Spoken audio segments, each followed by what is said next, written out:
Hello and welcome to the Experience Podcast. I am a multi-dimensional being having a human experience. My name is Neil, and with me today is my brother and a fellow being fully present here right now. I invite you to introduce yourself and we'll get into the topic that we would like to communicate about today. Yeah, so my name is Dennis, and I am a spiritual being, time traveling through little glitches and moments of time in a meat suit right here, right now. And I'm glad you're here right now. And today we're going to talk about something that I watch daily and try to keep up. Would it be your mental health, sir? That actually probably should be number one over this, because sometimes I let trends and forecasts overwhelm my mind, and then that leads to mind spaces that I do not like. So, but we're actually going to be talking. Did that answer your question? It did, yes, Okay, sir. all Thank right. you for confirming. Yes, sir. So we're actually going to be talking about the finance system, the currency that we're currently using here in the United States, and also kind of what we're going to give a little bit of history, and then we're also going to give up to the current day, and then what economists and people in power are forecasting and what they say that they want to create by the year 2030. So I heard you say currency, and I'd like to present the definition for currency. And currency is, as a definition, it's as a general acceptance or a prevalence or a vogue. That's a definition. Another definition is a time or a period during which something is widely accepted and circulated. Another definition is the fact or quality of being widely accepted and circulated from person to person. Another definition is circulation as of a coin. Another definition is something that is used as a medium of exchange. And that's the 5 definitions that they give. So it literally doesn't even have to be money. It's a medium of how we exchange goods and services. And when we actually really break it to pieces, we see that it's actually energy, and it's a direct energy input from us producing, then we receive currency, and as we go to create, we output our energy through the currency to create current happenings in real time in our life. So are you saying that you're an energetic being and that you are transmuting that current into your personal manifestations, and then you receive currency or a traded value? Is that how I'm understanding what you're saying?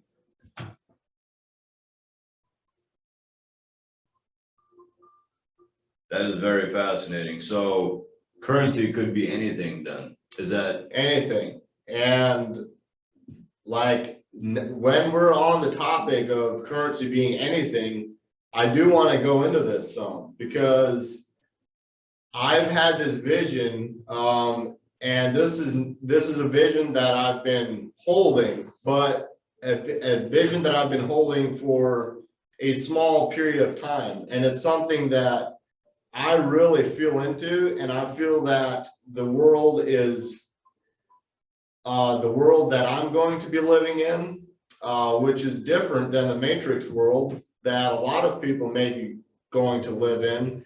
But the world that I want to be living in, I have this vision of currency based on the work and the energy that you put in. You get paid in your well-being and your health.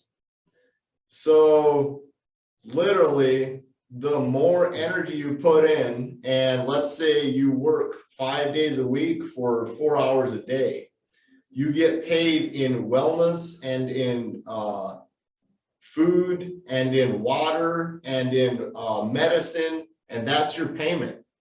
For the energy you put in, you now get taken care of. And the more inputs you put in, the more health and well-being you'll receive from the input. Okay, now who are you receiving this from? Yes, that's a good question. The receiving, that's an amazing question. I'm Who- very glad you who asked that. is giving in exchange for the production? Yes, sir. I love that you went there. So there is not a single person or a single organization. So as you're putting this work and this energy into the things that you're creating, you begin to create health and well-being from the energy that you're putting in. So where do you receive it from, or who's paying you in health and well-being? You are. You're paying yourself, and you're now self-employed. You're now taking care of yourself as well as maybe people in your immediate household, and you're independent of an outside source. But the payment is not coming from a corporation. It's not coming from your foreman. It's not coming from your employer, because you are your employer. And now with being paid in health and well-being, the more work and the more creative and the more insights that you get from working with other people who, as they work, get paid in well-being and health, you're paying yourself. And the energy and the work that you put in is the payoff.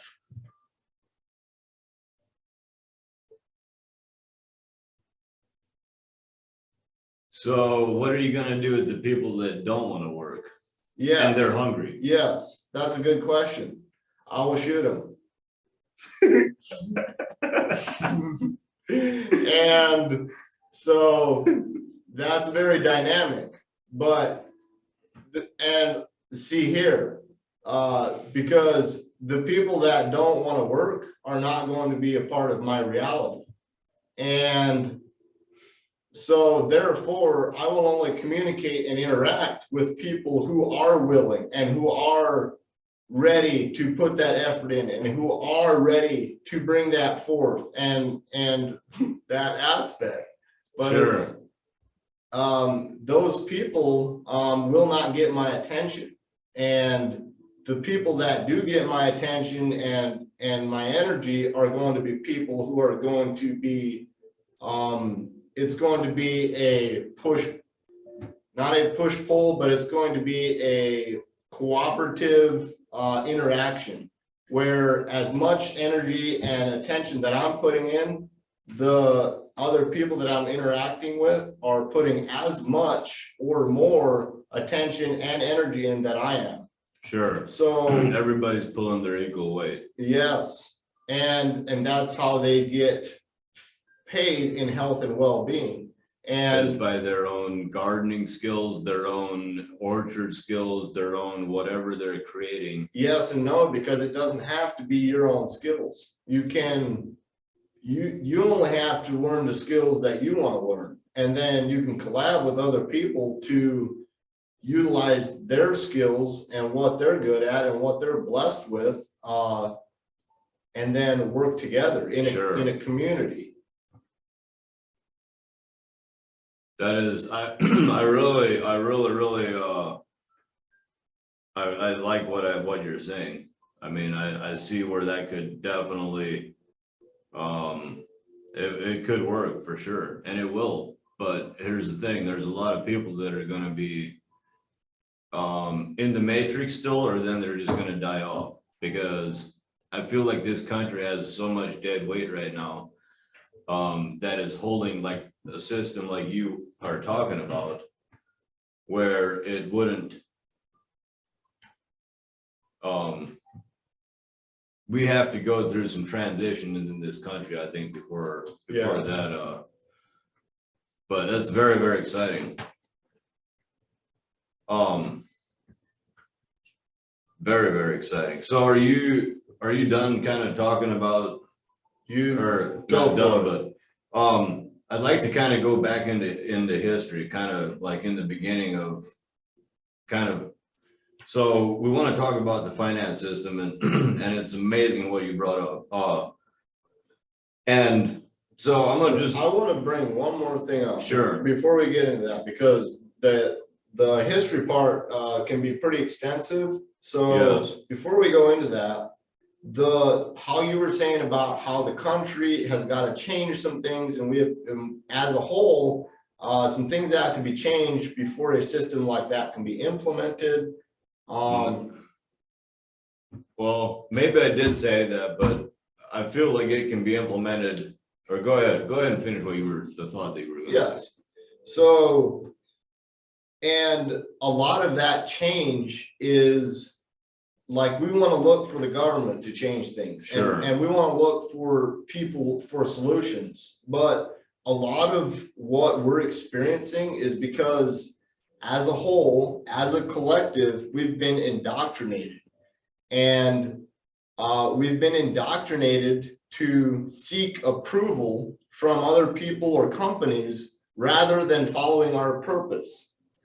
So the indoctrination is the approval indoctrination, and every single person living right now, maybe not every single one, but there's a very high percentage of people that have been domesticated and indoctrinated with this domestication of seeking approval.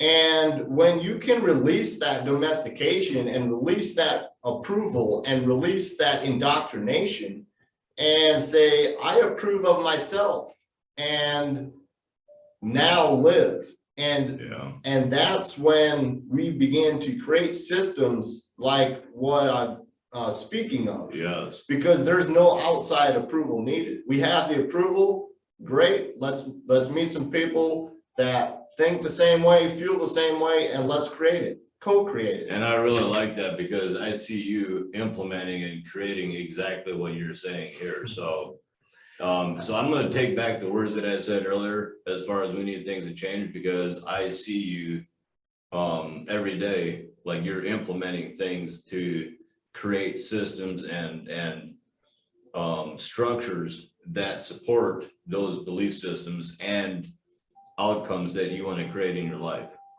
Yes. Which is absolutely awesome. And it's fascinating, because that's really how I'm able to actually talk about it. Sure. Is because that I'm implementing it and being in the process of co-creating it. Whereas if I was just speaking about it, the in-depth knowledge and the insight wouldn't be there. Like I have some insight into like how to go about this because of the fact that I'm personally involved in it. Sure. And I think it's very, very important if you're watching this video, because Neil just gave you the solution to the financial system as it is today. And it may be the only system or the only way of doing things that we're going to get out of this and not starve to death. So it may be, but I feel like there's infinite options. There are infinite options, but I feel like that's a very, very good solution to the things that we face today. So what do you have that you would like to present with the going back in time? Yeah. And then continuing through time, bringing us to present day? Yeah. So let's just remember that what Neil said is the solution. So going back into time, I'm gonna go back to biblical times when, and this is Matthew 21:12. I'm not a preacher, but I'm gonna share this Bible verse. And Jesus went into the temple of God and cast out all them that sold and bought in the temple and overthrew the tables of the money changers. The money changers. You guys hear that? The money changers. They were around back when Jesus was still walking around on the planet, or on this flat plane, whatever you believe. And he said, and overthrew the tables of the money changers and the seats of them that sold doves, and said unto them, it is written, my house shall be called the house of prayer, but ye have made it a den of thieves. Ooh, they've made it a den of thieves. Ain't that what we dealing? Isn't that what we're dealing with today? Who was speaking there? Was that Jesus speaking, or was that? Yes, that was Jesus chasing them out of the temple with the whip, because they were the money changers. They were in there stealing from God's people. So the reason I wanted to bring that up is because in today's banking system, we have similar, the same people are still running the operation behind the scenes. And what I'm talking about, same people, the same bloodline. It's not the same people, but the same bloodline has throughout history has always been on the banking side of, they've always been in power, or a lot of the time. And what I'm talking about here is the money supply. So the United States dollar, or the ruble, for example. And what I'm talking about specifically is the Federal Reserve, or the Central Bank of America. And I saw something on your Snapchat about the Federal Reserve, and could you elaborate about that? The Federal Reserve? Yes. Absolutely. Just about maybe what it isn't. Well, what it isn't is, it says it's the Federal Reserve. If you look on the back of any dollar, it says the Federal Reserve note. Well, here's a newsflash. We've been really fucking indoctrinated. It's not federal, and it doesn't have any reserves. Zero Zilch. reserves. That's how much money that the Federal Reserve has currently. And how do we know that? How do we know that they don't have any dollars? That's a good question. Can you define the word fiat? Can you explain what fiat means? I can. So fiat it's from Latin term, and in Latin, the definition is let it be done. And the word fiat is a binding edict issued by a person in command. It can gain an almost biblical aura of authority, like a movie pharaoh saying, so let it be written, so let it be done, so let it be fiat. Another definition would be a legally binding command or a decision centered on the court record, as if issued by a court or judge. So it's coming from a place of authority. It says it's entered on the court record, as if issued by a court or a judge.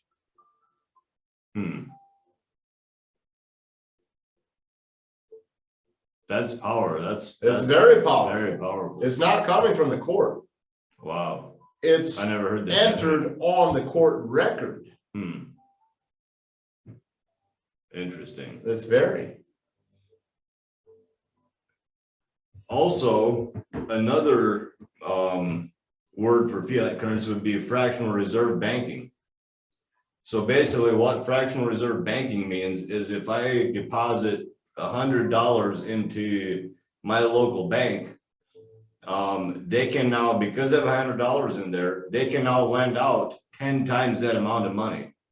So that is the reason why they don't have anything in their banks anymore. Could you explain that one more time and explain that really slowly and mindfully? So that I could better understand it. So if I go, let's just say, Farmers Mutual Bank, local Farmers Mutual, I go to them, I say, hey, I want to start a savings account. And I deposit $100 into my savings account, okay? The moment that $100 hits that savings account, that bank will now, if there are 10 other clients in that bank, they will lend out $100 to 10 different people because they view that $100 as security, as their way of legally printing more money, which is actually illegal. If I would do it or if you would do it, we would be in prison. And I have friends that have figured it out and they did go to prison. So the reason that it works is because we've been indoctrinated and they're the ones with the guns and making the rules. So the main reason that it does work is because of the indoctrination. Yes. It's because of the people's perception that it does work.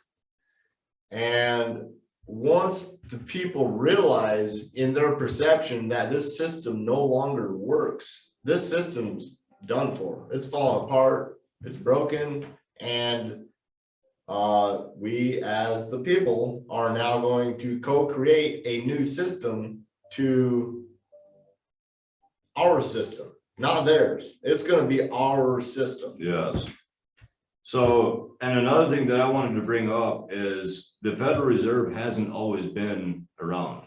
It was created in December 23rd, 1913 on Jekyll Island, on an island off in the Gulf of Mexico. There was a very powerful group of people, of elites, that came together and they created this. And they created it for profit for themselves, not for the government, not for the United States of America, not for the citizens of the United States of America. They created it for profit for themselves. And I'm going to get into a little bit about why we have recessions. The reason that we have recessions is because they lower interest rates, they lend out more currency or more dollars, more fake money, monopoly money. They can print it. Remember, we can, or we go to jail. Trust me. I've thought about being a politician, but this is the reason I'm not, because I'd be boom, boom. They'd kill me.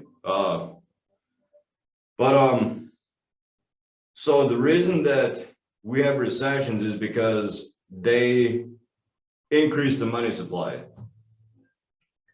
And then we have recessions, and then they tighten the credit up to where the lending is now, they don't lend as much money out anymore. So what happens then? People start losing their jobs, they lose their homes. And that is where we have BlackRock and Vanguard coming in and swooping up all these single family properties. And the government, it's a government, it's a shell for the government, for mortgages. So now we have this huge conglomerate of just. Who are BlackRock and Vanguard? They're investing firms. Did you realize that they own 90% of the media? I didn't know that they know 90%, but I know they own a lot, yes. Yes, BlackRock and Vanguard have ownership over 90% of the media. That's wow. It's crazy. It is crazy. So hopefully that gives you guys a little bit more of an explanation, and I'm going to link some stuff in the description. Another YouTuber, George Gammon, is very, very good with explaining how money works and the Federal Reserve System, and I would very highly recommend anybody that is looking to gain more knowledge to go check out his channel. So December 23rd, 1913 was when the Federal Reserve was created. And at this time, it was actually pinned to gold and silver. So basically, Prior to 1913. right, no, from 1913 to 1970. Wow. So if you look at the inflation charts, our inflation didn't really start until 1970. And that's when Richard Nixon took us off the gold standard. So then inflation started just going skyrocketing, and that's where our money became worthless. So that's another thing that's very important, is that we have currency that is backed by something real. Let me see here. And another resource that is very good is a book by the name of The Creature from Jekyll Island by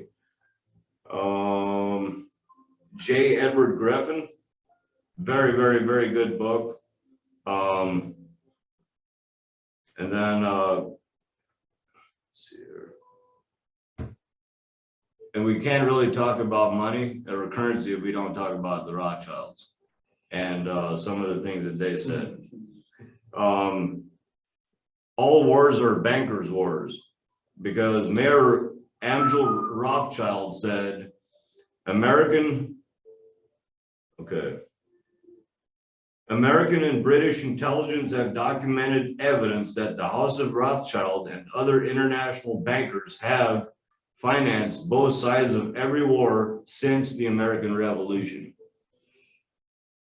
So, and this is a direct quote from Gudel Schnapper Rothschild. He said, if my sons did not want war, there would be none. And Nathan Rothschild said, I care not what puppet is placed upon the throne of England to rule the empire on which the sun never sets. The man who controls Britain's money supply controls the British Empire, and I control the money supply. And that was Nathan Rothschild. So going to so that's, they have a background of controlling, of printing and issuing money to governments around the world. And then they create wars and they fund both sides and they make money off of both sides of the war. And that's exactly what we're seeing right now with Putin and the United States and everything else that's going on. So here's something fascinating. How do you know that there's a war going on in Russia right now? Have you been to Russia and been on the ground and seen what's going on there? Do you have direct evidence that you can bring forth and demonstrate and like present to show truth, factual evidence that there is a war going on in Russia? Why am I even bringing this up? Because we literally, in America, the information that we have is the information that we are being told. And what we are being told is the official indoctrination story. So we don't even know that there's a war in Russia because we haven't been there. So send peace, send love to all the people in Russia, to all the people in America, that they may find factual evidence to actually realize and have insight on what is really happening. Yes, yes, very, very important. So fast forwarding to just this last week, let's see here. The World Government Summit 2022, and this was just last week, I believe, in Abu Dhabi, called the World Government Summit, and I'll actually put a link in this description as well for this. Dr. Pippa Malmgren, a top American economist who served as a special advisor to President Bush, and her dad was advisor to Nixon when he took us off the gold standard. So this woman she knows the inner workings of finance and the structures and the systems that are in place. And this is what she said. She said, "We are on the brink of a dramatic change where we are about to, and I'll say this boldly, we are about to abandon the traditional system of money and accounting and introduce a new one. And the new accounting is what we will call blockchain. It means digital. It means having an almost perfect record of every single transaction that happens in the economy, which will give us far greater clarity over what's going on." My question is, what the hell is she thinking? If she knows what's going on, why does she even want to know more about what's going on? What's her name? Her name is Pippa Malmgren.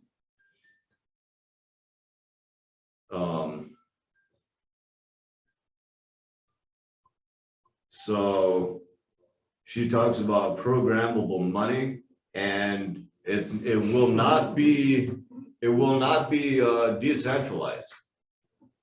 What she's saying is that it will be the same central banks that are in power now, that we don't know who owns them or who runs them, but we do know that it's just a shell for what's actually going on behind the curtain.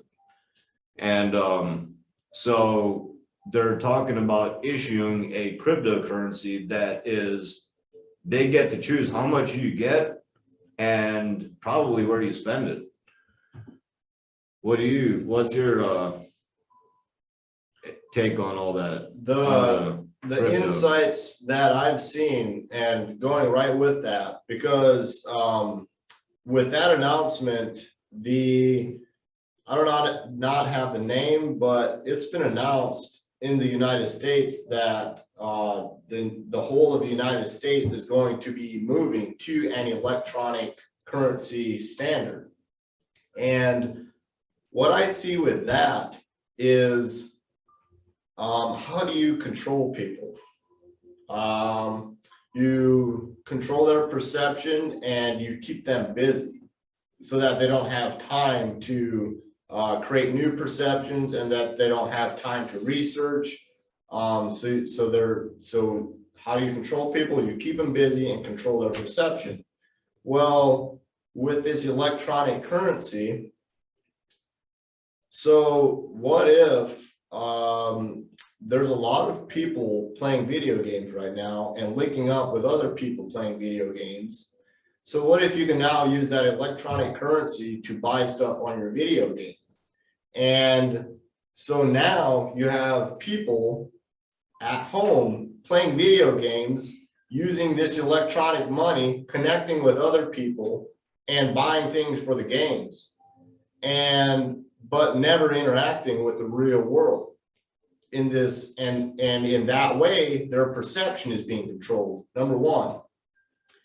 Now, number two, being controlled by the video games and their immediate environment, because they don't go out and see things, so they don't have new perceptions of what's going on.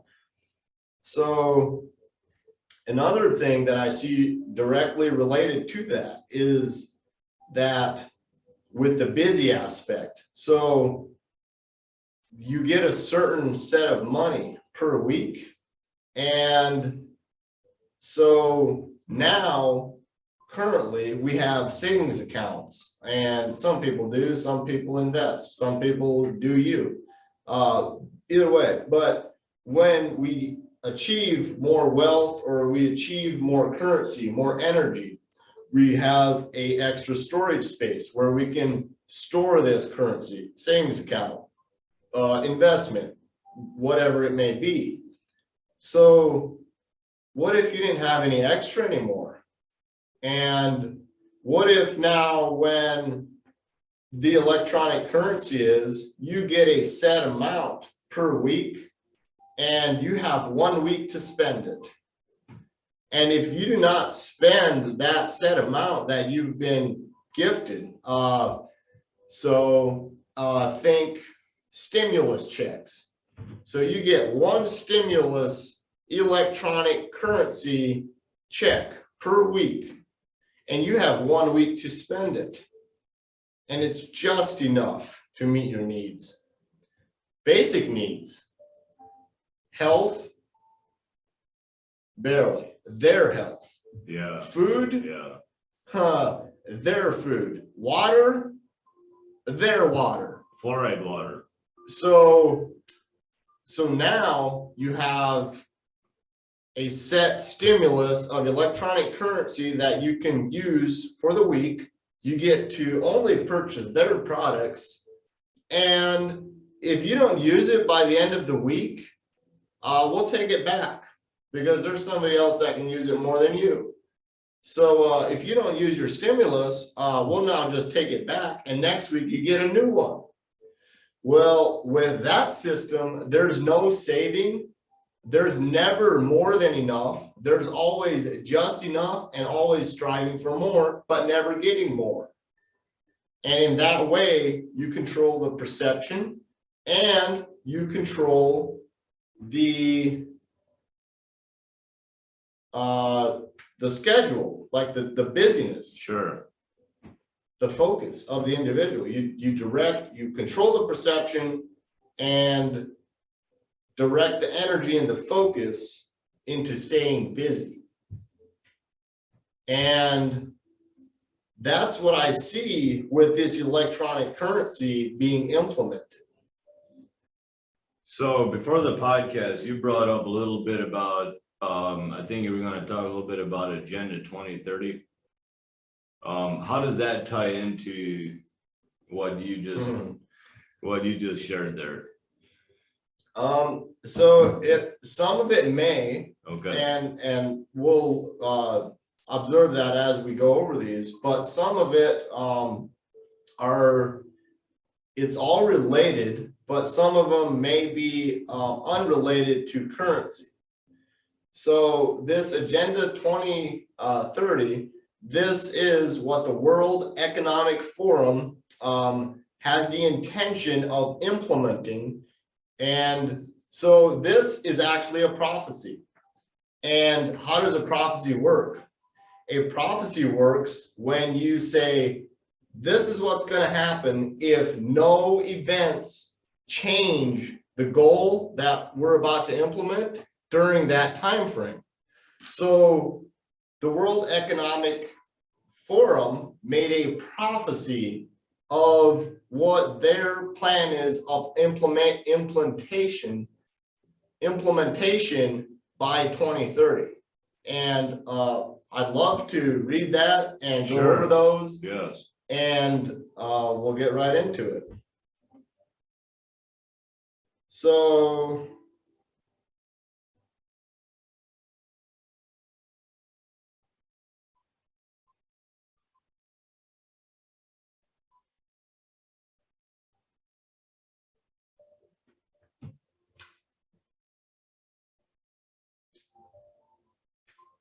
is anyone here excited to participate in the World Economics Forum 2030 agenda? So, number one, you will own nothing.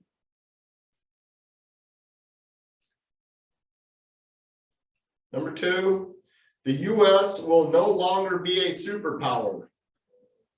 This is their plan. This literally just happened yesterday. This is their plan. Number three, 1 billion people will be displaced by climate change. Number four, Western values will have been tested to the breaking point. That's their agenda. That's the extent of it. I want to talk a little bit about that, the America no longer being a superpower. Yes, sir. So what just happened yesterday and what Putin said about no longer buying oil in dollars, and that if we buy oil, it has to be in rubles. And so what that's going to do, and what it's doing already, is the balance of power has shifted tremendously in just that one action that he took. From who to who?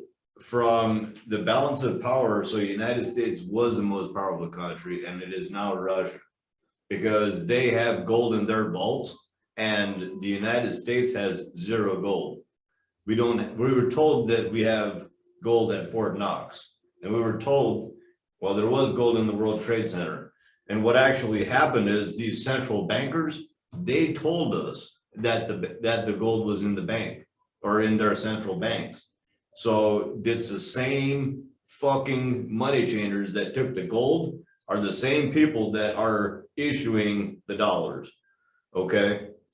So now that Russia has all the gold and we can no longer pay, and no people will no longer. So in the past, what needed to happen is if people wanted to buy oil, is that if I wanted to buy oil from you, and let's say you're Russian, I put $1 million into the Russian bank dollars, and then I was able to buy that from you. But now it has to be rubles. So all those dollars that are sitting overseas for other countries to buy oil with are no longer going to be in use. So we have created trillions and trillions of dollars that are out there that no longer are going to be used. So now it comes back to the central banks of the United States. And guess what's going to happen? Supply and demand. So we're going to have a huge supply of currency, of dollars. And guess what that's going to do? Hyperinflation. Because now you got all this money that's just sitting there. And you can't get rid of it fast enough. So the price of goods are going to go up because we don't have any dollars back in our back. We don't have any gold back in our dollars anymore. And nobody wants it because guess what? If China is going to have to buy and pay in ruble for their oil, they're going to send the dollars back. They don't want to be holding worthless, losing value currency in their system. Like paper that you can wipe your butt with. Exactly. So that's what we're up against. I just wanted to make sure that you're aware of the seismic shift in the global power structure. And with that, I mean, just go to rewind the video and watch what Neil was talking about. Like, that is where we need to go. That's where we need to create systems of abundance for us and the communities around us, for our friends, for our families, and so forth. Stay creating, stay blessed, and love, life, and peace to y'all. Peace.